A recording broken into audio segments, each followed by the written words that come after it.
Welcome to 0 to 60. Matt McChesney. I am the owner and operator of 6-0 Football Academy and 6-0 Recruitment. Played at the University of Colorado from 2004. 6 years in the National Football League on both sides of the football. That was his dream to play for Colorado. And McChesney grew up in Colorado, always wanted to be a Buffalo, has had a great career.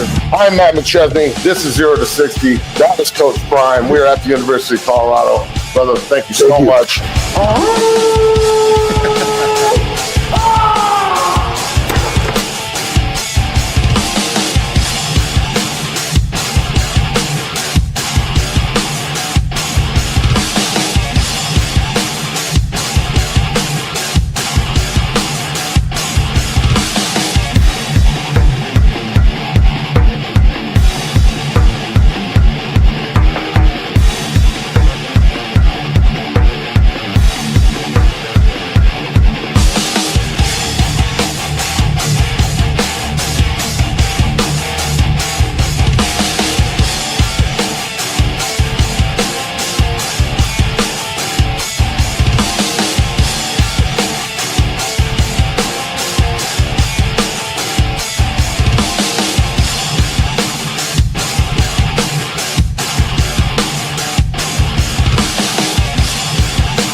Welcome to 0 to 60. Happy Monday, everybody out there. I am your host, Matt McChesney. My man Bailey is on the ones and the twos. We are live down here at 6-0 Football Academy. Check it out, 60footballacademy.com. All over social media. TikTok just hit 316,000 people. Not that that means shit, but still, that's pretty cool. Instagram, Twitter, at 6-0 Academy. Obviously, the show's at 0 to 60 on Twitter. If you want to go on there and have a little bit of banter back and forth with Bailey and I, make sure you follow Bailey on his platforms, Bailey Pierce Media. And obviously, he's doing big shit with his show, so make sure you follow and like and subscribe all over the place. Big ups to FanDuel for all they do and supporting the show.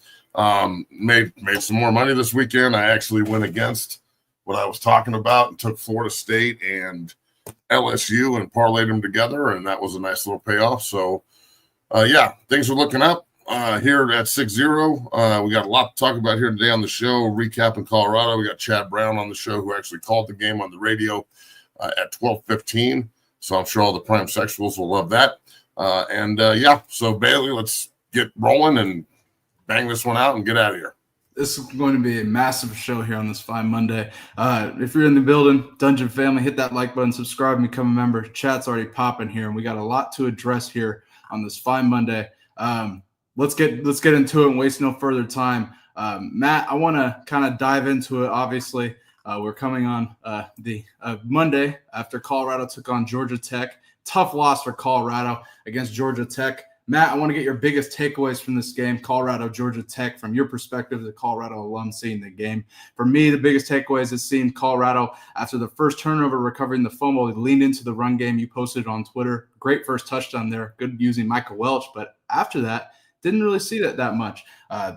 Multiple 3rd and 2, 4 and 1 where they're running, sprint out and different things that were like, what the hell? Then the clock management on the last drive, extremely concerning. Matt, go ahead. Biggest takeaways.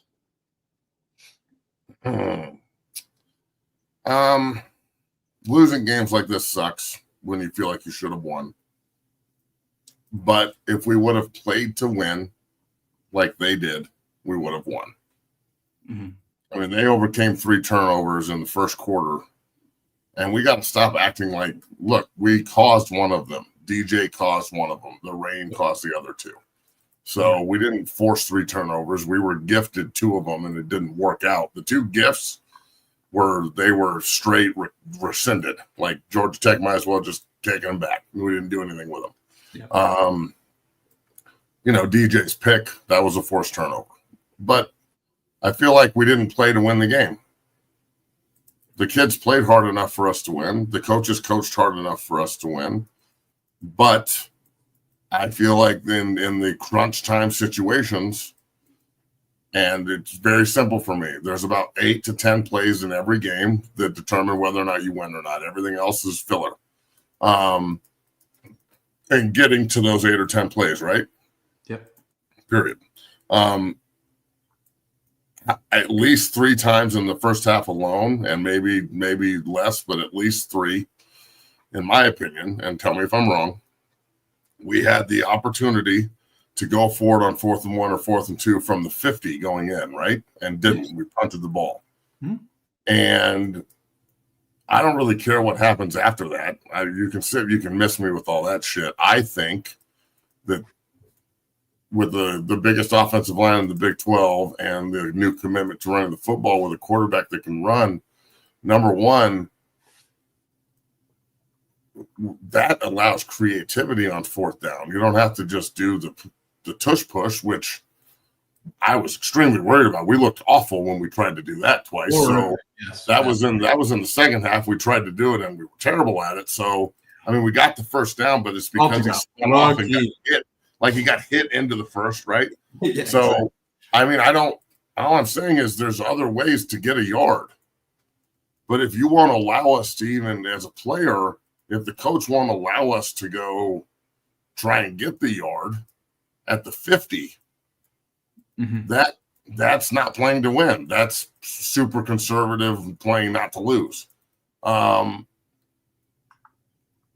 think that the team played really hard and really well enough to win, but didn't.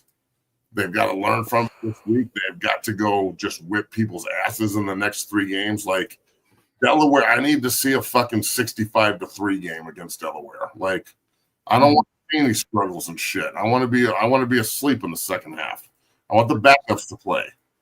Like, I want you to get half of work. You feel me? Like the Wyoming game, they won 10-0 against Akron. We need to fucking hammer Wyoming. Yep. No offense to Wyoming. I love their program. I think they're awesome, but come on. And then Houston, you can't go on the road in the middle of those 2 home games that are both winnable and stub your toe in Houston. They're a much improved team. Much improved. Well coached too. I mean, they are going to be way better than they were last year. They are tough and they're going to play hard, and that's going to be a dogfight that we better not overlook. But the next 3 are must wins in order for this season to be successful, because that puts the BYU game as the most paramount game of the season at that point, right? So sure. I thought that we played not to lose, and that's why we lost. And I thought the score would be 27-20. I just thought it would be flipped. Yeah, I called the score, but it was unfortunately I thought CU would win 27-20. And honestly, when they got the ball back 20-20, I thought they were going to go down and score and put it away. And they had such a great opportunity, and they couldn't do it. So yes, there's so much to talk about in the game. Do I think we need to change offensive coordinators? No, not yet. Do I think that there needs to be a coming to Jesus on what the fuck we are doing? Yes. The running backs, how many carries did the running backs have together? So 29 carries overall, 13 of them were to Salter. So overall, the running backs actually got scrambles. Yes. So I didn't see any design quarterback runs for him. Did you? I saw a couple, but most of them were him pulling it, running around. Yeah. Yeah, the draw that they try and run, I know that I posted that. Maybe we can play that clip at some point. But it was blocked terribly. I think that the play call was okay, but it was just horrifically blocked in every way, shape, and form. I mean, it was terrible. So, and again, I'm really sorry if I'm offending like your cousin who plays the guard or something. Like, my bad. I know that this is really going to offend. Let me just get this out of the way. I'm really sorry that we're the first game of the season and I have to constructively criticize the University of Colorado coaching and players. I sincerely apologize from the bottom of my heart. And who the fuck am I, by the way? I'm just some fucking guy, right? Sincerely apologize from the bottom of my heart on the fact that I am doing it. I'm sorry that I can't just come up here and just blow everybody and tickle everyone's nuts and scratch backs and give foot rubs. I'm really, really sorry. So I'm getting that out of the way. I'm sorry for all the prime sexuals I offend. I'm sorry for everybody that thinks I'm a racist. I'm sorry that for everything that's going to come. I am super fucking sorry. I'm just getting that out of the way so we can try and move forward amicably, and I can talk about the team and we can try and get better. All that said, there's just a commitment to running the football is what Georgia Tech did. True. That is committing to the run, not like they had 3 turnovers early. Did they panic? No, they just doubled down on what they do. That's true. And I'll be honest, Matt. I mean, outside of that first drive after they got the first turnover, French's first fumble recovery, outside of that, they didn't really run the ball much with those two turnovers, the fumble and the pick. They didn't really run the ball. I saw a lot of going back to what we used to see discussing tunnel screens, stuff's out wide, throwing behind the line of scrimmage a lot, Matt. What are you talking about, CU? Yeah. Yeah, bro. That's what I'm saying. Like, when you have a kid who goes 11 carries for 70 yards and 6 yards a carry, and he only has 11 carries and he doesn't have any catches. Welch, yeah, that's a. What do we? Why? Why 28 yards a carry? Why doesn't Welch have 25 carries? I don't know. Why are we trying to put Caden Salter in Shador's offense? Good question. What do we do? What are we doing? Like, I'm not saying it's wrong. It's 1 week. And I don't know if the next 3 weeks, I think Houston's going to be harder than we think. I agree. I don't know if the next 3 weeks are the best indicator on whether or not we're trying to improve it or not. But Delaware, can you just go run the ball 60 times at Delaware to prove to people that you can do it, even though it's against an FCS? Can you just prove to yourself you can do it? As an offensive lineman up there, aren't you tired of this shit already? Oh, I'm pissed. I was pissed. I texted you after the 3rd and 2 where they ran a sprint. I was like, run the ball. I was live here. Run the fucking ball. Yeah, I mean, seriously. So Pat won't run the ball. Coach Prime won't be authoritative enough to force them to do it, obviously. Coach Falk just got there. I didn't see him yelling at anybody to run the fucking ball. The play calling on the 3rd and 4th down was awful. And even if it's a punt on 4th and 1, that's an awful play call. We're not punting from the 20. We're punting from the 50 in college football. Every time you have the ball 4th and 1 at the 50 in college football, you should go for it. Every fucking time. I don't care who you're going against or who you are, go for it. So I feel like we talked this huge game about wanting to run the ball. And then you look at the numbers and you're like, oh, they did run it. They had 146 yards rushing. But yes, they got better. Yes, there were chunk runs. They're not committed to it, though. Miss me with that. Come on. If they were committed to it, they would have like Coach Prime would have walked over and got on the phone on the headset with Pat and said, I don't care what you do, but we are running the fucking ball vertically. And then the way that Georgia Tech and Hayes King ran the ball vertically, don't we have Salter, who's supposed to be this dynamic running quarterback? Why are we not running the ball with Salter the way Georgia Tech ran the ball with Hayes King? You can't tell me you can't do it. That's just supposed to be his MO. Bro, why are we not doing that? What are we doing? That's the offense we need to run with the personnel we have in order to be successful this year. I understand we have great receivers. The only way they're going to get the ball consistently is if we throw them open in play action situations, because Salter cannot fucking thread it like Shador can. We cannot do this the same way Shador Sanders and Travis Hunter and Horn and Wester did it. It cannot happen. They're all in the NFL on rosters for a reason. Like, the receiving core we have is incredibly good. I agree. I think Atkins can be a great weapon at tight end. He had a couple good catches. I'm saying the offense is not going to facilitate that unless they change some shit up and commit to the run game and get more creative with their motion patterns and get more creative with their play action and stop being so goddamn transparent that I can literally see through what you're doing. I didn't see any changes in the snap count variation. I'm sorry, but I need to see this kind of shit. And I don't understand why people have such a problem with it being said that they need to do. It's only going to help us win. It's going to maximize the personnel. It's going to help Coach Prime recruit. It's going to help Coach Prime coach. It's going to help in every facet, top to bottom, if they simply just do things the way that they say they want to do them.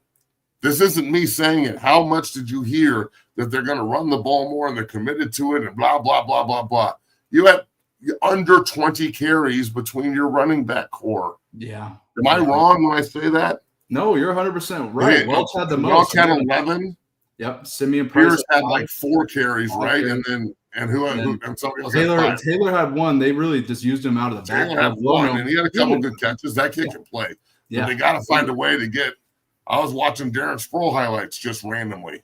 They got to find a way to get Taylor the ball because he's a straight Darren Sproles type. Electric. Especially in the swing game, the draw game. Again, where's your personnel package that just features him? Where like I saw double pull counter with Seaton and Hill. That was awesome, and it really wasn't even blocked that great. Yeah, and it still popped. Why didn't that play get ran 15 times in the game? What the fuck? So I'm really sorry for criticizing, but I think we can do a lot better, and we've got to stop playing to lose or playing to try and be conservative. We got to play to win. I need you to go for it on 4th and down from 1. I'm shocked that Coach Prime and all the fucking Hall of Famers on that staff don't think it's a good idea or are scared to go for it on 4th and 1 from the 50 multiple times. I don't believe it. I don't believe it. And that's not putting a lot of faith in your massive offensive line, which a guy in Jordan Seaton who graded out really well in the game, like the number 1 graded tackle in the country. Yeah. You've got Hill and Seaton, and we can't run behind them with Atkins. We don't have a personnel package that puts Atkins, Seaton, Hill, and who's the center? Because he's a big son of a bitch. McGill. Yeah, McGill. We can't, and then a fullback. We can't figure out a way to vertically get a yard with a running quarterback. Come on, dog. That's on coaching. It's on decision making. So again, if we keep playing not to lose, we're gonna keep losing. We need to start playing to win immediately, bro. And I'm worried about that part of it. Chad Brown's gonna come on the show here shortly, I'm sure. I don't know if he's on waiting or not.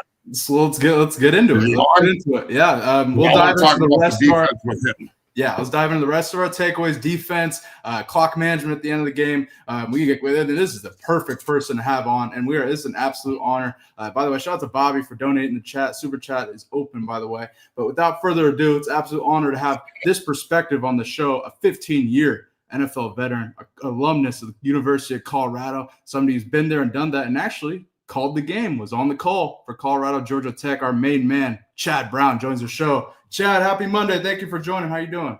I'm fantastic, fellas. Out here in beautiful North Carolina, getting ready for Bill Belichick's debut tonight. Maybe the most anticipated head coaching debut in modern college football history. I mean, that's how bananas is. Pretty awesome. I mean, as big as Coach Prime was, this is even bigger considering the track record of success that Bill had in the NFL. You're old head coach too, so yeah. All right, so I'm going to let Bailey ask the first question. CB, good to see you, brother. I'm glad you're on the show. Thank you very much for coming on. Chad called the game the other night on the radio, did a great job. Bailey, let's get into this, and then Chad will keep you on for about 15, 20 and get you out of here, bro.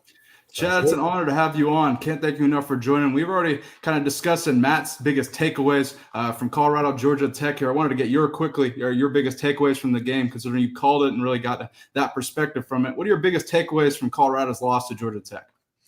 All right. Do you want big takeaways or biggest? Because there's just start in on it, brother. Yeah, there's a couple different ways you can think about this. For sure. I mean, specifically to the game, obviously the inability to stop the run was a major issue. As a former linebacker, the gap responsibility, the ability to get off blocks, the tackling was just poor. And then our inability to run the ball with a cohesive plan. You ran it, but it felt not like it was part of an overall plan, but it's first down. And we said we're going to run the ball, so we're going to run the ball on first down, as opposed to, having some formational differences, some tricky runs sprinkled in there, things like that. So the run game was a little too vanilla and it was a little too predictable. It's first down. We're going to run the ball. So there's got to be more of a change up there.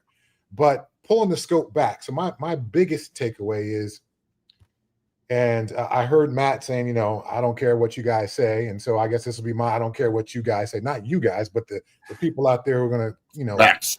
have something to say. Is it possible that a guy who looks at football from the outside in, as Coach Prime does, is he ever going to get what it means to run the ball or have the ball run on you? Is he ever going to understand that in the visceral, physical way that Matt and I understand that? That shit affects your psyche. It wears you out physically. It robs you of your desire to play the game. It humiliates you. It embarrasses you. It gets inside your head. So the ability for you to run the ball, you begin to overwhelm your opponent, and that has a domino effect. On the other side of it, you're on the field and you're like, we can't stop them. And you feel helpless.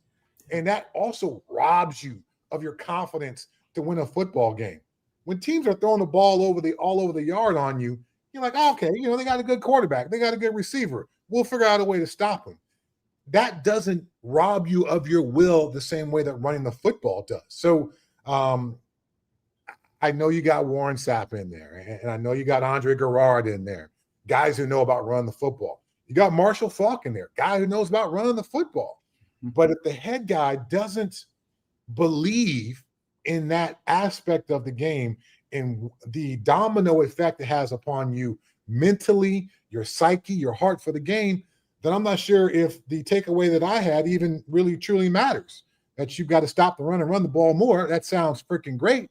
But if the head guy doesn't look at football through that lens, is that ever going to happen? Man, that's hit out of the park if I've ever heard a retort. Chad Brown joining us here, and I agree with you wholeheartedly here, CB. I'm looking at it too from if you're an offensive guy on the sideline, like they're standing there too, like, God, man, we just can't stop these. It's getting in their head. I mean, it literally affects the entire team, especially the big guys. There's nothing like not being able to stop the run. But then there's nothing like not being able to, like, be stopped also. So I brought this up, and I don't know how long you were in the waiting, but I brought it up that we did run the football. That is correct. Okay. But we played not to lose, in my opinion, and we weren't committed to the running game. Georgia Tech had 3 turnovers. They didn't panic. They doubled down, and they said, this is what we do. This is what's going to get us to a victory, and they went out and took the game. So do you see a world where, again, all these NFL cats, and I'm not criticizing any of them, they're NFL Hall of Famers. They know way more than I do. I mean, I'm not trying to sit here and like compare pelts and shit. Like the constant apologizing just in order to talk about this team too, I think is something we'll talk about down the road, but that's another phenomenon I've never seen before. They are all in the meeting room. None of those guys get to play. So what's the disconnect here, bro? Because we got physically outmatched, but at the same time, from an offensive perspective, we were super vanilla, like you said, and that wasn't supposed to be this offense. We were supposed to be more advanced in the running game this year. That's what we've been hearing all offseason. And defensively, we brought in all this transfer portal talent. We've got huge guys, look like Tarzan, but they're out there playing like Jane, bro, and they're getting moved gap by gap. What is the disconnect between the NFL Hall of Famers and these badasses that we all know and love and the players that obviously are not hearing the message the correct way? Well, Marshall played at San Diego. Warren played at, Miami. You and I played with the Buffaloes. So we played in a different era of football. Yes, we did. I had an accountability to the guy next to me because I freaking knew that guy for 4 years. And I knew his work ethic, and I knew what he expected of me. And so this is less about the CU coaches or anything else, more about the state of college football today. And if you're going to build your team for the transfer portal, how do you grow that connective tissue? How do you make it so that I refuse to let my teammate down? That era of CU football that I was involved in, there were very few transfers in and out. There were very few JUCO guys in and out. We came on campus as freshmen, and we left as most of us as fifth-year seniors. So 5 years together builds a bond and a brotherhood that just simply doesn't allow you to break that. I cannot disappoint my brother. I know how much he has put into this. I know how much he has sacrificed for this. So if you are going to build a team, as college football seems to be going this way, but particularly, as Coach Prime is trying to do it through the transfer portal, then this is going to be a continual issue that you're going to have, because not only are you not sure what the guy next to you is going to do, you don't have enough time together to know whether you can trust him. You don't have enough time together to know what he's willing to do. You don't have enough time together to know on 3rd and 1 and 4th and 1 when you got to put your face on another motherfucker's face. Let him know how hard I'm coming today. If he's going to bring the same thing that I bring. So, that's why I think that the disconnect is, because for me, for you, for Warren, for Andre, for Marshall Falk, for all these Domata Petco, all these guys who are on the staff up there, we were born and bred in a different time of football. And so I'm not sure if our lessons at this point can communicate to guys who view football through a completely different lens. And if you're going to build football this way, you've got to somehow grow that connective tissue in a freaking petri dish to make it just spread super fast, because I don't see guys who are playing together and playing for each other. Fuck, man. You're goddamn right. Chad Brown spitting goddamn fire here on 0 to 60. All right, my friend. We haven't talked about this yet, but we're diving straight into it. Fuck it. You ever seen anybody screw up the end of a game like that before with 2 timeouts and then have the excuse that we don't want to? I thought we had the first down, clock stops, we don't have the first down. I don't know. I played under Bill Belichick coaches my entire career, and it was the situational football, and it was like the most important thing, or just each situation that you're in and understanding what you're doing, number one. And it drove me up the wall. I don't know what to do with myself. I don't know how to criticize it without sounding like a complete asshole. Please help me. You're calling the game, how are you not losing your mind up there going, please, God, call a timeout? Well, I'm on a national broadcast, so I have to play it down the middle. So there's my broadcast responsibility, but there's that heart inside of me that's for the Colorado Buffaloes. So yes, it is difficult with that. Now, I went to Amazon a couple of years ago, and I bought, Clock Management and 110 Football Situations. That's the title of the book that runs through those things you just talked about and how to think about each situation. So the fact that there's not an analyst in the booth who's got a copy of that book at the we don't have a guy. We got a guy for everything in Boulder. Where's the guy doing the clock management? We got a DJ. We got multiple camera. We got a still camera guy. We got a video camera. We got all this shit, but someone's not responsible for clock management. That blows me away. So the DJs is responsible for clock management. So it hurts my heart to see bad football. It hurts my football soul when I see bad football from the Buffaloes. And so that sequence was bad football. And then to come out in the press conference and defend it, that means that either you didn't get it as we get it, or you thought you could fool us. And either one is some bullshit. So man, that kind of stuff has got to improve. So we saw in year one, and we thought, okay, Coach Prime, this is your first year of big time football. Even though you're at Jackson State, you're working your way through this.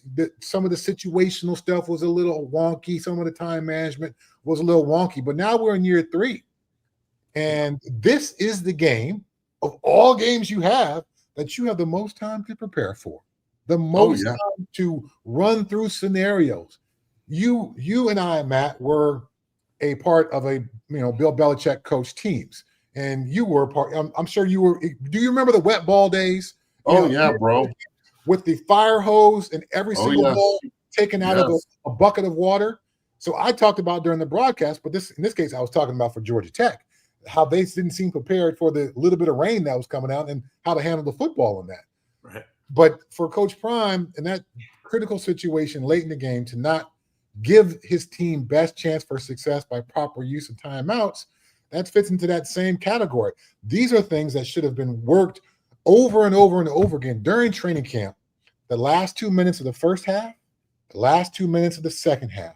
We need to work on every freaking scenario possible. Amen. So everybody on the team knows, everybody knows how we're going to execute in these circumstances. Are we down by 3? Are we down by 4? Do we need a touchdown? Do we need to score fast? Every scenario should be gone over, so it's not like it's brand new when we're doing it on the fly. We did this shit 20 times during camp. We got this. We work for this situation. Let's go out and execute. Bingo. CB, why? I'm sorry, Bailey. Okay, go ahead, man. Why didn't one of the coaches on the sideline erupt and make sure that the timeout was called? Like, where is? I understand that Coach Prime's in charge. Where's the guy sprinting down the field, going, "Coach, why are we not calling a timeout? We just had a negative play on first down. Every second we're burning, we're fucked. Call timeout, to the point where you're getting in an argument. Who gives a shit if you get in an argument? We're playing football tonight. I don't understand it, bro.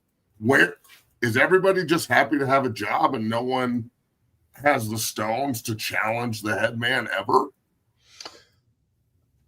I don't understand. I heard Coach McCartney say this to his fellow coaches. We're going to need a grace pass for about 4 hours on what we say to each other on a Saturday afternoon. Because, obviously Coach Mack was, man of God and, tried to live and talk and walk a certain way. But for about 4 hours on a Saturday afternoon, sometimes you got to put that shit aside. Yep. And you got to be prepared to talk to somebody like they need to know something. And so, but it was a two-way street. It wasn't Coach Mack saying, I get to yell at you and you don't get to yell at me. If I need to be yelled at, if you need to say something to me, then you have that opportunity to say something. You get some grace for me for that. So I'm not privy to the conversations that Coach Prime has with his staff, but I would certainly hope, to your point, Matt, and to my point here, that there would be enough comfort from anybody on that staff who has put in 100+ hours over the course of the week preparing for this game to run up to coach and say, hey, we need a timeout here, man. There should be that kind of open communication. 100%. And Chad, great getting your perspective on that. I wanted to actually play Coach Prime's comments on the handling of the clock management in that final drive. Take a listen, folks. Looking at that last drive specifically, having 2 timeouts left, what was your thought process with Coach Pat Shermer, and how do you guys come up with your management for that situation? I think we got out of bounds a couple times, so we didn't have to take them. So you didn't get out of bounds ever. We got out of bounds, I think, on both sidelines. But you didn't, and that's what happened after the first. I think we got a good play, and we caught the ball, I think, for 9 yards. We got 1 yard to go. So if you get the first down, that's second down. So it don't make sense to really use your timeout in that sense. So we were just really trying to preserve them till we certainly needed them. So, I mean, I don't want to go home with timeouts. They don't do me no good, but you got to be strategic as well. Just burning timeouts, just to burn them, just so you guys won't say nothing. That don't make sense.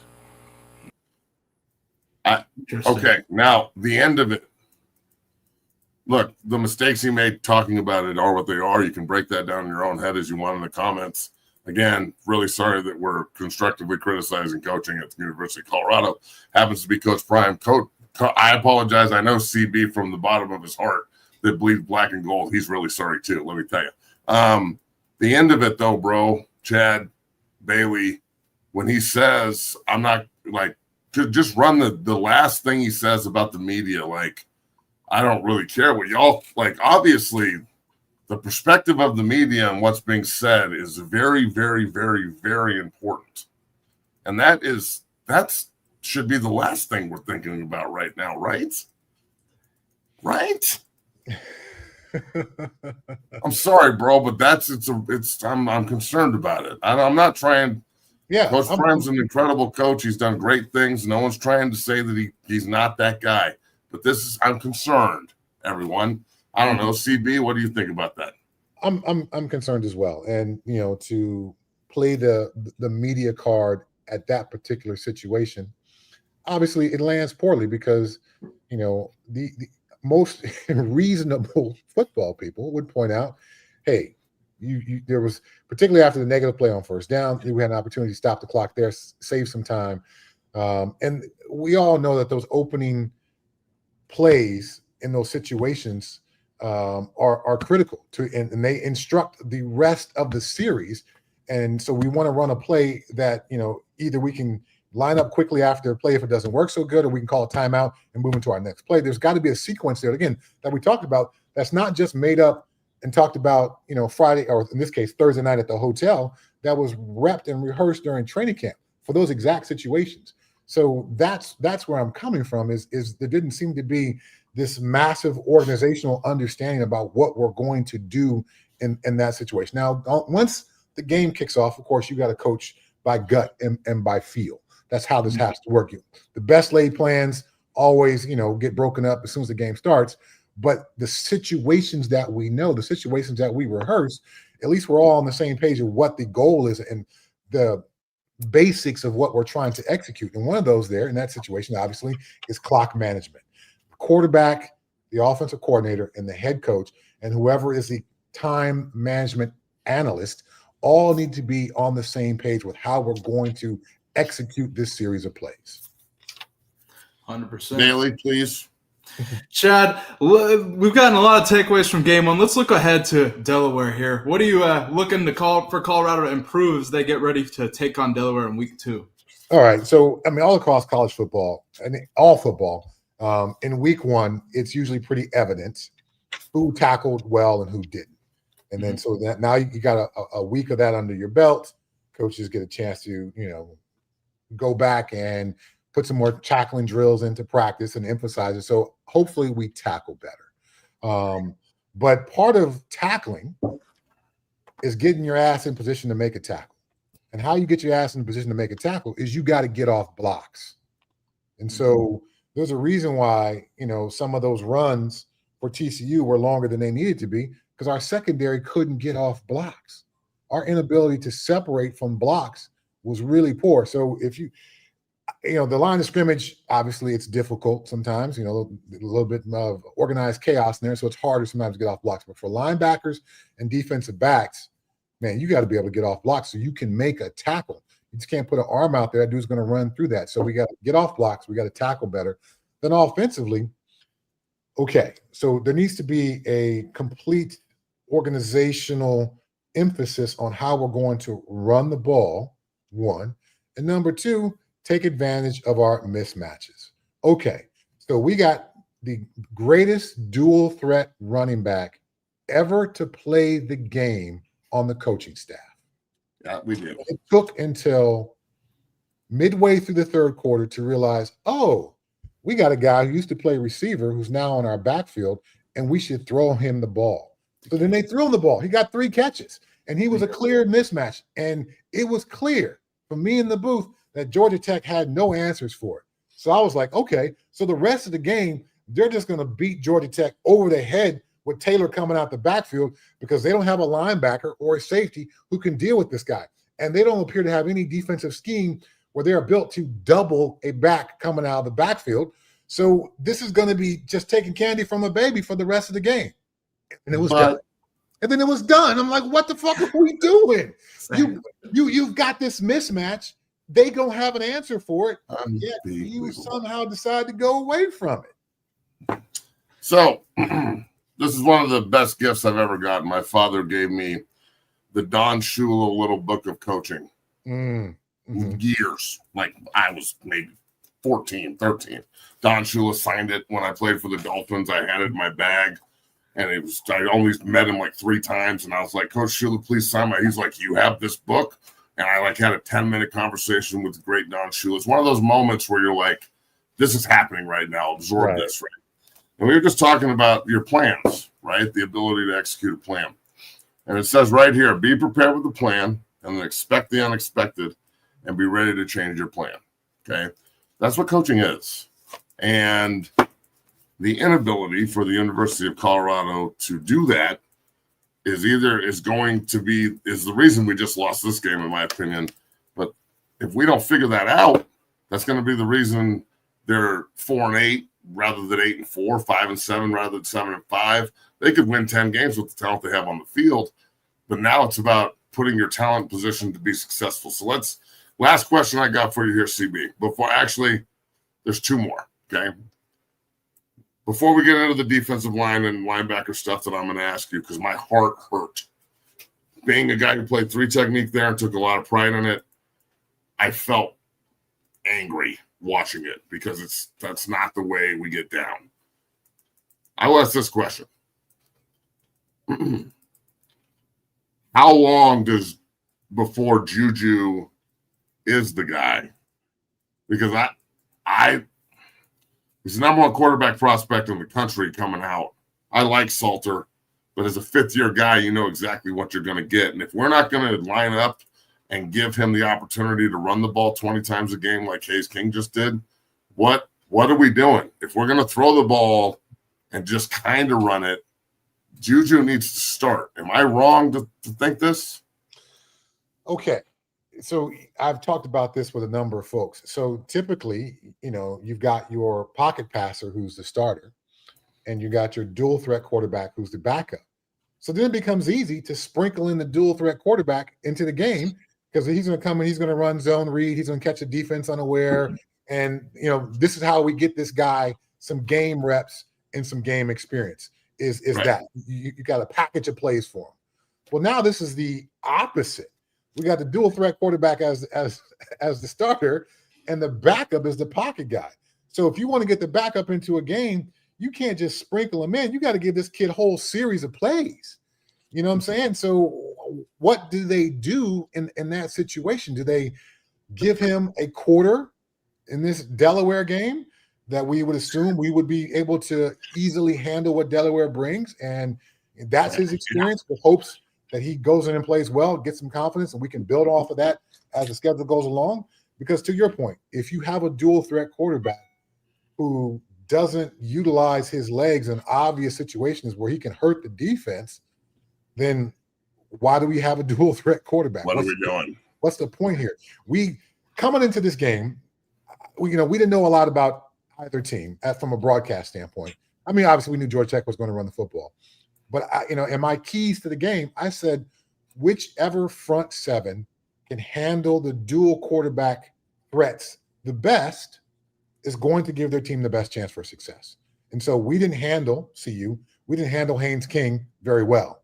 And then on the other side, Kenny Salter didn't really execute the true dual threatness that he has the ability to do. And so the Georgia Tech front seven didn't have the same pressure that the Buffs had because of the quarterback and his style of playing, what he was willing to do, what he was willing to lay on the line to win the game for his team. So, I guess to answer your question in a very long-winded fashion there, Matt, if Caden Salter does not become more decisive and more aggressive as a dual threat quarterback, then you got to go with the young guy because then the ceiling, the limit has been shown of what this guy can do. Let's get this other guy ready because we don't know where his ceiling and limit is. Bailey, are you going to ask him about UNC this evening? Yeah, Chad, I can't thank you enough for joining. Hold on. I got one more question. Is that where you're going? Yeah. I'll ask him. We'll ask all right, CB, last question for me, bro. I know you got a big game tonight. You're going to call. Bailey will get in that in a second. You played linebacker at CU. Great NFL career. I played 3 technique and defensive end at CU.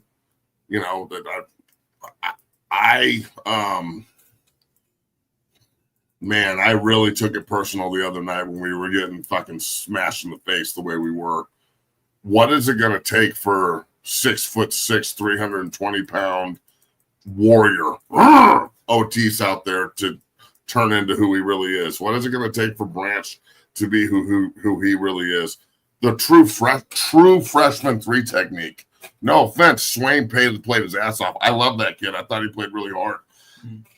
There were 4 or 5 circumstances, though, where he was driven off the ball 5 or 6 yards. And he's 290 pounds, and he's a true freshman starting at 3 technique. Is that because he's so good, or is it an indictment on these guys who look like Tarzan but are playing literally like Jane right now, bro? It hurt my heart, CB, if I'm playing 3 technique in front of you and Ted Johnson and Beekert and all the guys you ran with next to you and Mike Jones and shit, and I'm 5 yards in the backfield and you're running by me or around me, I'm not going to be in the game for very long, dog. Help. Picking up a receiver in the portal, that's fairly easy because receivers want the ball, and I'm talented and coach can't see it, and I didn't get the ball enough, so I'm going to jump into the portal. But quality offensive linemen and quality defensive linemen, they're not available in the portal. So you can fill some gaps, but those guys just simply aren't available. So to your point that, look like Tarzan, play like Jane, I think this is where the portal can give and the portal can take away. Because if I'm Alabama or if I'm Georgia, if I'm any of these schools where some of these guys have come from, you're not leaving. If you're a stud, if you're a true stud, but if you're a guy who looks the part and can't play the part, then I'm actually happy to see you go. Well, then go kick rocks, kid. We got somebody else who's coming in who's better. So kick rocks. I think there's something to that. Now these young guys, at some point as a offensive lineman or defensive lineman, you are a bit of sometimes a baby Huey coming out of high school into the NFL. You were just college. You were so much bigger and so much stronger than everybody else in high school, and you just dominated. But now when you get your first kick-ass double team from 2 dudes who are trying to go into the NFL, and they're both 300 plus as well, and you got 630 pounds trying to drive you down the field, and all you got to rely upon is, well, I was once a better player in high school, and you don't have the technique nor you have the ass underneath you to be an anchor. Well, this is what's going to happen with young guys until they learn how to handle that and how to deal with that kind of force. So hopefully, again, going back to this game, this is a chance for us to reset. Now, everybody does a reset after week 1. All of football, everybody does a reset. Coaches get a chance to go, well, shit, I thought this would work, and it didn't work at all. And I thought we'd be better at this, and we're not. We got to rep this more. And I can't believe I didn't call enough passes to Taylor. That's on me, guys. So it's always going to be that. But this Delaware game, because they're a lower level team, while their improvement is going to be from week 1 to week 2 as well, it shouldn't be as massive of a leap as we take. So we will find ways to get better, and we will find some ways to clean up stuff. And so to a certain extent, some of those things outside of the situation at the end of the game that Coach Prime talked about in the presser after the game about getting better and we're going to fix that.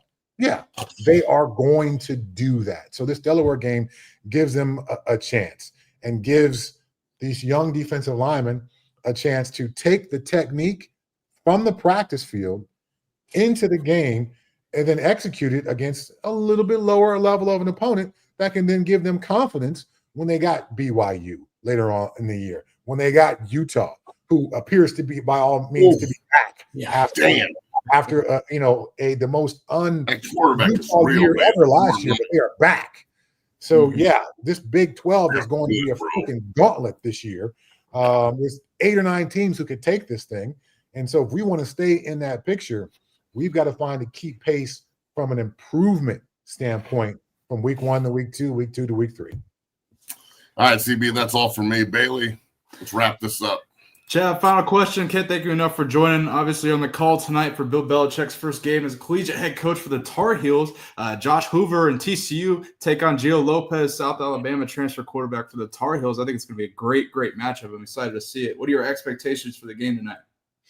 Man, I don't think anybody knows what North Carolina is going to bring. 70 transfers. 70 transfers. Offensively, the quarterback is new. 2 of the offensive linemen are new. Defensively, 9 of the 11 starters are transfers this year versus TCU, who's not, they dip into the portal like everybody else, but they're far more of a team. They've got far more continuity coaching staff-wise, front office-wise, player-wise. So I think we know who TCU is, and TCU found ways to improve. After a rough start last year, they improved all throughout the season. They kicked somebody's ass in the bowl game. So they're coming into this thing feeling pretty good. Now, there is a bit of a leveling factor because Coach Belichick is maybe one of the greatest game planners of all time. And if he gets it correct, which he usually is 8 or 9 times out of 10, his game plan is going to be correct. He will force the other team to play left-handed, take away what they do best, put his team in a position where they can play, their style of play, whatever that may be. And so he's got to be able to do that. Now, the tricky part, of course, always is how much can you pump into the head of a 19 or 20-year-old versus a grown-ass man in the NFL. There were times when I was a Patriot where Bill would say on the sideline during a game, he would hold up, a card that he had drawn on and say, remember this blitz that we ran in minicamp back in May? That's what we're going to do the next series. He's not going to be able to do that at North Carolina. One time we came into the locker room on Sunday, and the entire defensive playbook was written on a whiteboard. All but like 4 things were scratched over. And it said, meeting in the team room at 12 o'clock. And it was like a 2:30 kick or something. So we went into the team room and we got the new game plan given to us literally 2.5 hours before the kick of the game. I can't remember whose ass we kicked, but we kicked somebody's ass because it's me, it's Junior Seau, it's Mike Brady, it's Roosevelt Colvin. It's all these 10-year plus linebackers who can digest that, get everyone else lined up, make the calls, make the checks. He's not going to have that at his disposal with these college kids. Absolutely. Can't wait to see it. The legend, Chad Brown, you're the man, bro. Tell everybody where they can find you tonight, how to listen to your broadcast this evening for North Carolina TCU. Okay, compassmedia.com. You can listen in at compassmedia.com. It's going to be broadcast around the country because this is the only game on tonight. I would suspect that it would be broadcast in somewhere probably 300 plus stations around the country. So maybe tune in to your local sports station. Chances are they will be carrying the national broadcast of this one, and so you'll get a chance to listen to yours truly talk about his time with Bill Belichick and how they execute tonight. Absolutely. You're the man, CB. Have a great call, brother. All right, see you guys. Thanks for having me on. Take it easy. Peace. Thank you. Shout out to 15-year NFL veteran, Colorado alum, Chad Brown. Man, what a great perspective to have on, Matt. He's a fucking badass, bro. Fuck yeah. I don't know how anybody in Colorado Buffalo country can have any remorse or like resentment towards that man. Remorse probably is real. He keeps it real. That's what we need. And he's a fucking pros pro. He gives a shit. I mean, what we're talking about right now, I'm sure it's going to be misconstrued by God knows who. But Bailey's going to do a good job of cutting up the verts to make it what it is, to give our message. So, look, we got more shit to talk about here. I got some consoles to do before this. Happy Labor Day to everyone. Remember, the show's brought to you by our good friends at FanDuel. They do a great job of supporting and putting us on deck. So we got to do support, put them on deck. FanDuel's been very good to me in the last couple of days. That I thought Florida State would get killed, and then I really thought about it, and I ended up taking a money line, and that hit for me. The LSU game hit for me. I parlayed Ohio State, LSU, and Florida State all together, and that was a nice little hit. So wow, okay, that's I got North Carolina taking tonight, so I think I took Carolina and the under, or no, the Carolina and the over. Yeah. Okay.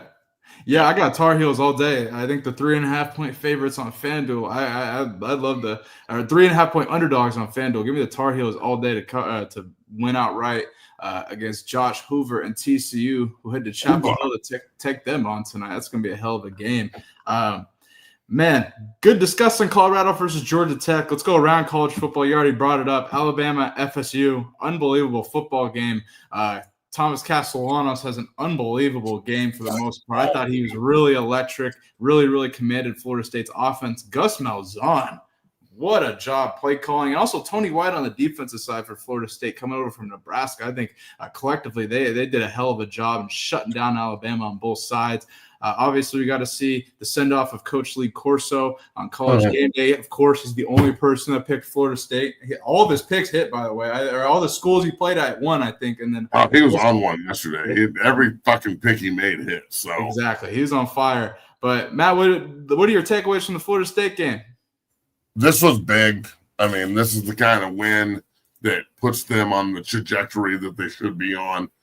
They are obviously Norvell can coach, and they've had a ton of success there in the past, 13-0 for God's sakes. But boy, did that motivate this group. Holy shit, they were motivated. They played hard as shit. You know, I hope that Miami and Florida State are fucking undefeated when they play each other, because that game is always super fun to watch. It's like when the Steelers and Ravens are both undefeated or really good and they play each other, like you're like, I can't miss this game. They're going to try and kill each other. Miami, Florida State, I'm sure it's like week 4 or 5, maybe a little later in the year, but that game is going to be a fucking dogfight, dog, period. Miami looked awesome last night, especially on the defensive line. They were eating. Like the end of the game situation, Miami last night, fuck, the 3 technique was getting after those guards. So I was impressed with Florida State. I thought they played their balls off. Good for Coach Norvell, good for the coaching staff. Now run with the momentum and keep it going and be undefeated when you play the next group of guys that walk into Doak Campbell, or you got to go on the road, or whatever the fucking situation may be. Make sure that your guys are ready, because damn, they look good. And you just can't get enough of that. They need to bottle that feeling and have it the rest of the season, because that was, they didn't just do this to like Charleston Southern or Georgia State or something. Yeah, number they 6. Fucking like, I really thought Alabama was going to be legit, like not just conference competitor or whatever. Like I thought Alabama had an opportunity, and they still might, for all we know. This was just week 1 to be like the best team in the country potentially, right? So Florida State beat the fucking bricks off of Alabama. They dominated them physically. Like, I haven't seen Alabama get dominated physically like that for a fucking long time. Yeah, I was completely I mean, even the Michigan bowl game last year, they kind of got beat up a little bit in that. But very rarely do you see them like hands on the hips shaking their head like, what the fuck's going on? They just got obliterated the other day. So, shit. Fucking ruthless. Bama got some things to solve. Let's stick in the SEC. Go over to out here in Knoxville, actually, in Syracuse, Tennessee. I thought Tennessee actually played pretty well on the defensive side of the league. Big shout out to Colorado transfer corner over for Tennessee. Colton Hood actually had a fumble return for a touchdown here. I don't know if you caught this, Matt. He was actually named SEC Defensive Player of the Week as well. But Tennessee had a hard-fought win against Syracuse and Fran Brown. Joey Aguilar. Colton Hood was the Defensive Player of the Week? Yep, yes, he was. Damn it, losing that kid sucks. He's so good. Yes, I think Tennessee got an absolute steal with Colton in the transfer portal. Their starting corner, Ricky Gibson's out for, I think, a couple weeks at least. So Colton Hood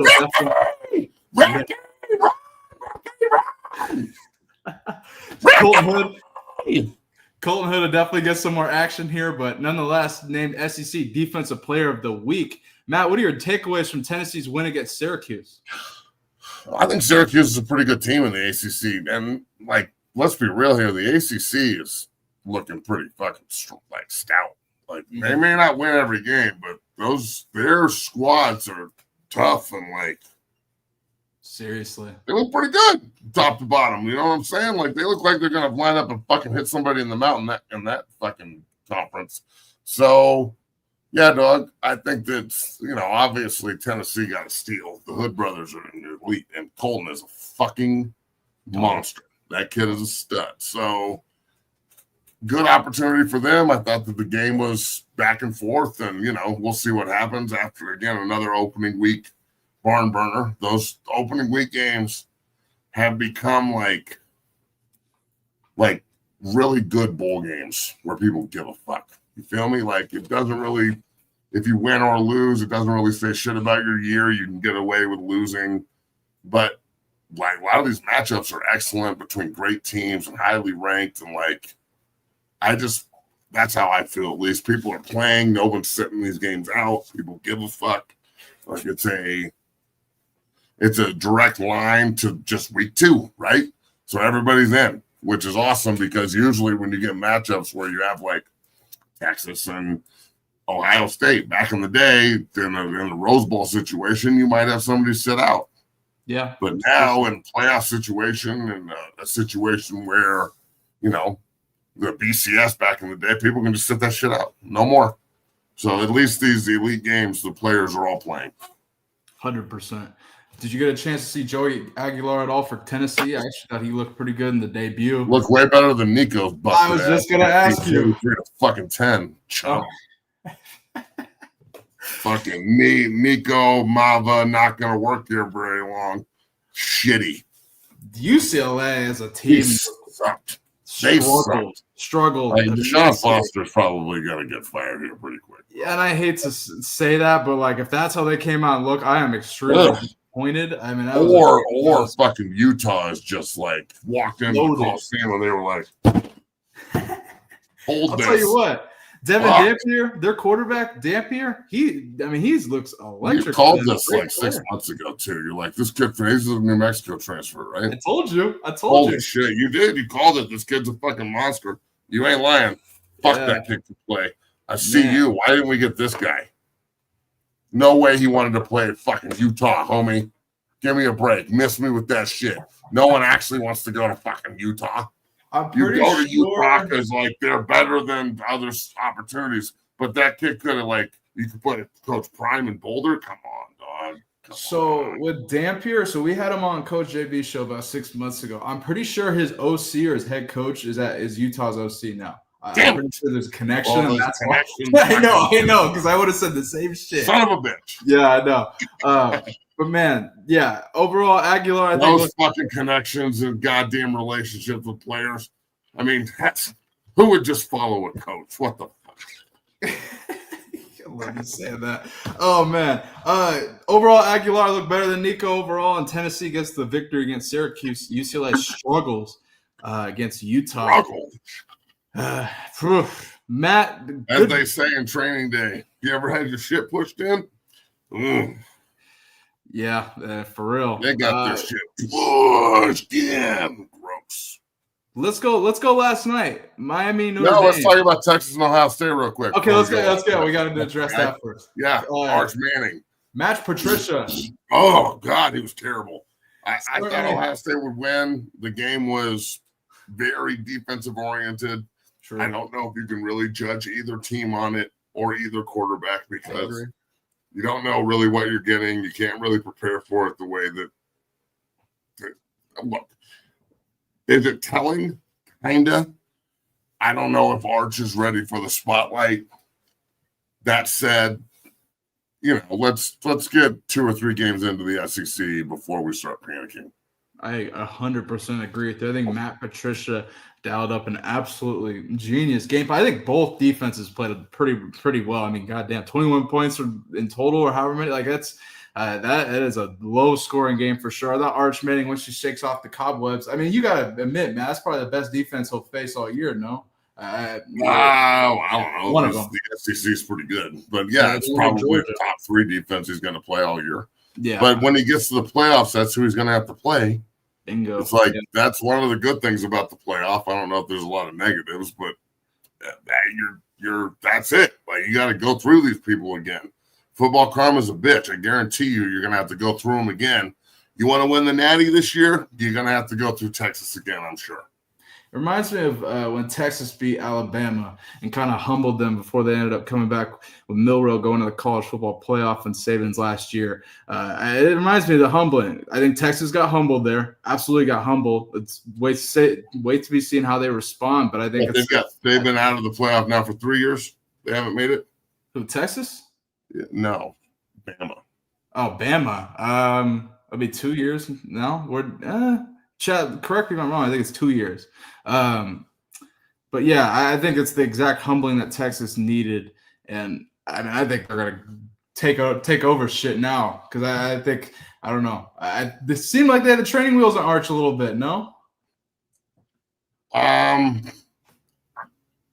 felt like he asked them to, like, almost like, please protect me. Like he looked wide-eyed and bushy-tailed and not confident. And look, that's okay. Just first start on the road in that kind of environment. understand what we're doing here. It's not the end of the fucking world if he doesn't play well. Mm-hmm. He didn't get hurt or anything, knock on wood. Just move on to the next week, and you're not trying to go undefeated anymore. That's not the point of college football anymore. The point of college football is to set your own narrative and play within the, the confines of the system that you're in, and make sure that you can put your best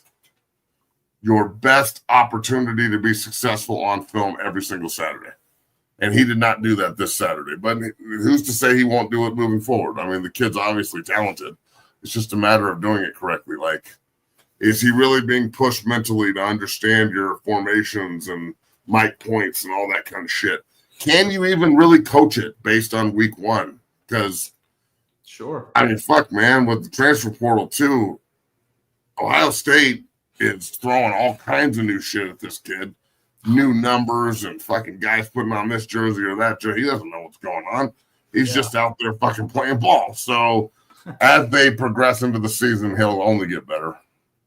And I really like the inside backer play for Ohio State. And before we move on, you said they were both rocking chrome visors too, Matt. Reminded me of you a little bit. I hadn't seen that in college football. I thought they banned them. They were actually rocking chrome visors. I was like, all right, maybe bring it back. Chrome fucking visors are hardcore, dog. Yeah, I love it. I was like, shit, bring it back. Let's see it more. But man, that was a great game. I think Texas, that's the humbling they needed. Can't wait to see how they respond in the season. Ohio State is rolling, but I thought their offense could have done more. But I think, again, defensive game, wait to be seen more during the season. Let's go to last night, Miami, Notre Dame. I thought Miami, good Lord, defensively, Really? they look like a completely different team. I mean, completely. Heatherman, the DC, they're taking over for Lance Guidry. I mean, he's done a hell of a job transforming that team in the way they are, scheming defensively. Look really, really good. Carson Beck, I thought looked comfortable for the most part. Goddamn, Malachi Tony, a little freshman receiver they got could play. Yeah, but Matt, what do you got? Takeaways. Fucking Timmy was balling. Yeah. He's fucking rocking it back there. I bet, did he get back with old girl? No. Well, she probably wishes she got back with him now. Yeah. Fuck, dog. Homeboy made himself some goddamn money last night. Oh, yeah. I thought they played their asses off again. The fucking defense, homie. Miami's defense is fast, and they look like they're mean, and I'm with it. I'm fucking with it. College football is better when you got bad boy Miami down there in South Beach doing what they do. I don't need a bunch of fucking private school motherfuckers, a bunch of like frat boys trying to play fucking football at the University of Miami. That don't work, dog. That's not what I'm looking for. I want fucking the entire fucking football team to be right on that edge. Okay? They set the edge. You're on the edge. Let's go to fucking work. So, yeah, man, Miami's good. I think that Cristobal has got himself a nice-looking football team down there. And I'm telling you, they're scary. They are a scary fucking group. Damn, they look good. When they, at the end of the game, I don't know who the 3 technique was, but he's a defensive end as well. And he was, like, right before he got his last sack to seal it, they were playing music or something in there, and you can just see him like, and he's like punching the air and shit. And then he went out there and just fucking exploded and got a fucking sack to finish the game off. And it was fucking had me in my house like, yeah, this is fucking shit right here. This is exactly what the fuck I'm looking for if I'm a coach. So yeah, you talking about Ruben Bain? Yeah, was that the dude that did it? Fuck, they could play, homie. Yeah, he was balling. So great game from him. Yeah, dog. I mean, I understand that football is like turned into Pussyville, and you can't do shit. You can't say anything. You can't show any emotion or passion. And because people out here in the fucking real world, like they're soft as fuck and they don't understand. They don't get it. It offends them. And to see it, I hope it offended you because that's some shit right there. That's some straight fucking football playing Jesse motherfuckers right there. I dug it. I think this is a great idea. I actually thinking about this. What if we had like on the show, McAfee has like a disclaimer for like, don't sue us. What if we had like a 5-second thing that said disclaimer for the prime sexuals? You know how you always have to go, I'm sorry to all the prime sexuals that I piss off. But that would be pretty funny if we did that. All prime sexuals, we apologize. Yeah, let's get that shit done. Fuck it. Oh, fuck. Well, I'll have to coordinate. I got to write one to the school district here in Denver, so I might as well do one for the show. Oh, geez. Hey, centralized matters, bro. the kid's knee. That doesn't mean shit, but let's make sure that the inanimate object that I shook, let's make sure it's okay. Be careful. We might offend someone in the stands too if I yell fuck too loud. So I haven't spoken to you about this. Be careful. Oh, I'm sorry. Fence. I saw your Twitter. I haven't spoken to you about it yet. Do you have? Oh, we'll talk about it, bro. I have to go to another hearing. That's going to be really okay. fun. Never mind. So we'll talk about it at a later time. That'll be awesome. I'm really easy to get along with too when I feel like I've been totally fucked over.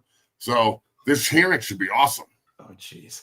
I think it's going to be fantastic. Can't wait to discuss it and get your takeaways from that. I just want the offensive line to play well because Brody Seek just ate us alive on Friday night. And we won 20-0. Rappo hasn't scored in 2 years on us, but he had 4 sacks and 9 TFLs and was just murking everyone. And I can't do anything about it. Big boy's out, and I can't. What am I going to yell through the phone?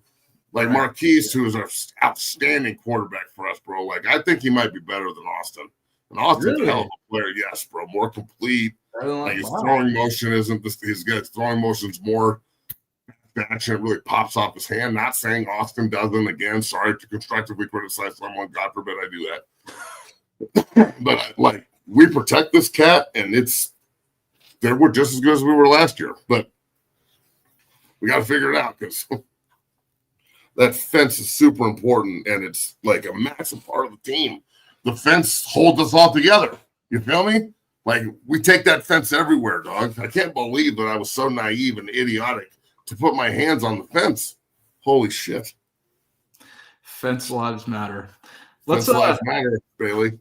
Let's go ahead and highlight some of your guys at 6-Year Academy. Offers keep rolling in here. Nice. And keep highlighting them. Reese Russell got KU over the weekend. Number 25. 25 for Reese Russell. Unbelievable. Awesome. Is Colorado got on the ban for Reese Russell? I know Colorado's. Yeah, they offered him pretty late, but at least they offered him. Still, he just got LSU 2 weeks ago. Woo. I got off the phone with them. They're pretty damn serious about him. The Oklahoma pipeline is about to be. I think it's going to be open for Reese here pretty soon too. They love him at center and I think it's a no-brainer personally. So we'll see how that goes. But he got LSU recently. He got Kansas most recently. Roper got Washington. Right. Washington plays one of Reese's top. So, if Reese had to make a decision right now, I'd probably say LSU, Nebraska, Washington, CU are his top 4. We'll see about the 5th one. But Washington coming in and making a move to get Roper, that's smart. That is smart work right there. U of A North up in Montlake. I love it. Seeing my Huskies. Shouts to Jed Fish. Shouts to Jackson Roper getting the offer. One of many here. Keep it rolling in for 6-Year Academy. I mean, think about this. And it's not because of me, because Roper's a stud, right? Roper was at Regis. He transferred over to Creek. I didn't even try to get him to go to Vista because that's not how I do things. The kids have to make their own decisions. True. But it's considering I'm trying to get everybody to go to Vista and he went to Creek. That should tell you something too. All you people out here don't know what the fuck you're talking about. But that's neither here nor there. So he goes to Creek. Before then, though, he came in. He signed up about 8-9 months ago. Didn't have any offers. Wasn't really getting a lot of love. And the things that I think watching his film, knowing the young man, his dad played at Utah State. You got the football lineage. It's all right there in front of you, right? Mm-hmm. He, since that day, is now 12 offers deep from Oklahoma, Texas A&M, Ole Miss, Alabama. Colorado still hasn't offered him yet, but I think that will change here shortly. I think that is coming down the road here. I think that's the epitome of what we're looking for in this place. Absolutely. And he is, and I understand that I'm a hard ass, but if you have talent and you have parents that will support you and understand what return on investment means, ROI, and you will just do the little things I ask you to do. We're sending guys. I love this time of year because now we are sending guys everywhere this weekend, homie. Saturday is going to be our guys blowing up all over the damn place. Because we don't wait around. You know this, Bailey. I'm not waiting around for somebody else to set the narrative on recruiting. I want to be ultra aggressive. If you have talent and all we have to do is put you in front of the coaches and use social media to our advantage to make sure you get seen. This is like stealing candy from a damn baby.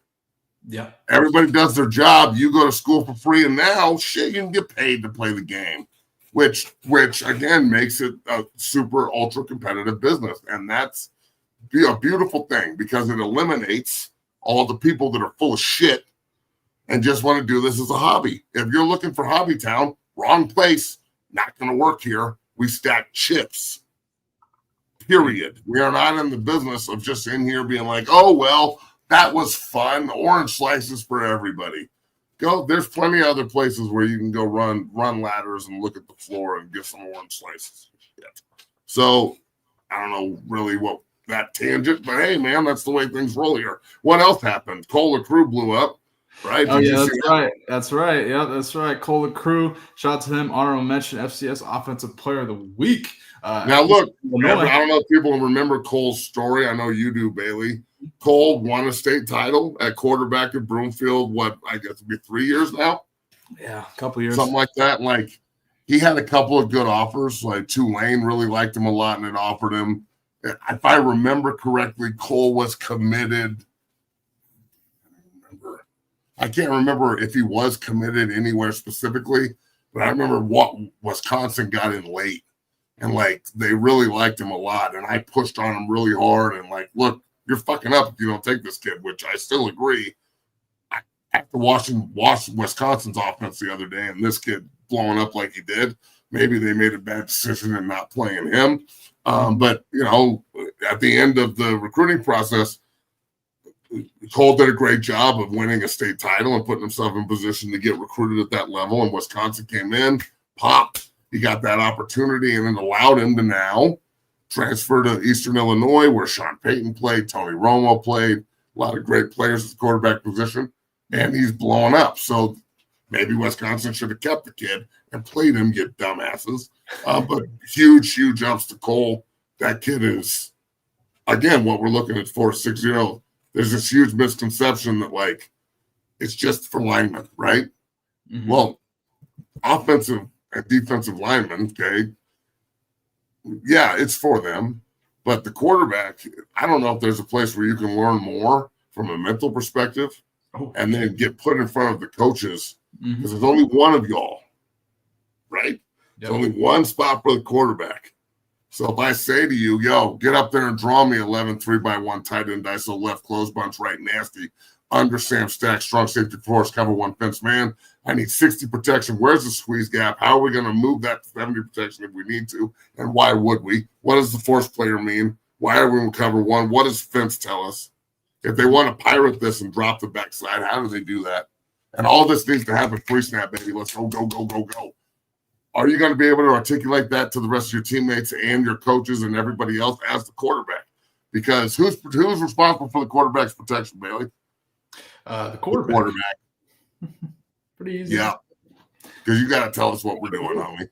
Yeah. So, look, I'm just bringing that up because I'm talking lots of shit today. We got anybody else to throw a little bit of fucking praise at? That's all on the 6-year academy. That's all on the praise? Yeah. We got more coming. Don't worry. Covered all week here on 0 to 60. Matt, who you got tonight? You got Bill Belichick and the Tar Heels, right? I'm rolling with UNC money line. I think you are as well, right? I 100% taking North Carolina. Yes. Yeah. Let's go. Let's go. No, it's all good. No, it's all good. We're gonna have a good night tonight. It's gonna be a good game. I think North Carolina is in a position to be a really good football team. I think the ACC is a little bit better than people are giving it credit for. And I'm really eager to see if Belichick can make this college shit work with these college kids. Me too. I'm excited. I think it'd be pretty cool if he turned North Carolina into a powerhouse. You feel me? So yeah, dog. And again, football's back. Thank God. The NFL starts Thursday, so we're going to be diving into that as the week goes on. But I'm excited. I can't wait. And it's crazy that TCU got Coach Prime's debut and Belichick's debut. Like they're getting so ironic, right? Yeah, it's crazy that they got both. So yeah, it's going to be a lot of eyes on that matchup for sure. Can't wait to see the quarterback battle, Josh Hoover and TCU, Gio Lopez and the Tar Heels. That's going to be a hell of a matchup tonight. Let's do it. You can still get it on FanDuel. The show is brought to you by FanDuel. You can bet North Carolina plus 3.5 on FanDuel or get them at around plus 150 over on FanDuel. Shout out to them for doing a hell of a job and sponsoring the show. Can't wait to discuss more NFL and college football news, Colorado football news tomorrow, and we'll really preview Colorado versus Delaware tomorrow and dive into it. But, man, football is back. NFL starts this week, and this is the best time of the year, and I'm happy that we're here. Matt, any closing thoughts before we get out of here? Yeah, don't confuse passion and raw emotion for don't confuse that with your own insecurity. Facts. Like we're all equal, but we're not the same. And that's okay. We're not supposed to be. Yeah. But there needs to be an understanding that I don't walk into the world of a surgeon and dictate to them how they should act. In my opinion, I am amazed by their expertise. So unless you have those expertise, you need to stay out of my surgery room. Feel me? So yeah, man, have yourself a wonderful day, everyone. If I offended any of you, I was directly talking to you. And yeah, we'll be back tomorrow rocking the house at noon. Are we doing JB in the morning? Oh, yeah. I'll text you about that. So we are doing that tomorrow just because he didn't go today? Yeah, I'll text you. He doesn't labor on Labor Day, the fuck? Yeah, they took Labor Day off, and they'll be back full go for the season here after Fantastic. That's going to be a fun show tomorrow, too, because because it's him, and he's a hater, and it's going to be awesome. Matt, it's going to be a hell of a time. Oh, boy. But to all the Dungeon family, all those watching, we can't thank you enough for tuning in. This has been a massive show here. Over 800 people on YouTube, 1,300 overall. Again, get in there and subscribe and like and start appreciating and supporting a little bit. We appreciate you. Absolutely. Pound the like button, subscribe, become a member of the Dungeon family for only $2.99, the best $2.99 you'll ever spend. Go check out all of our YouTube clips, all of our vertical clips on social media. Matt's blowing up on TikTok. Got like 1 million followers on there, so go holler at Matt on TikTok. And man, I'll be live here with Alcorn State coach Leroy Frederick in about 40 minutes, and Matt and I will be back tomorrow here on 0 to 60, the premier show for Colorado Buffaloes football. We'll see you tomorrow, folks. Peace.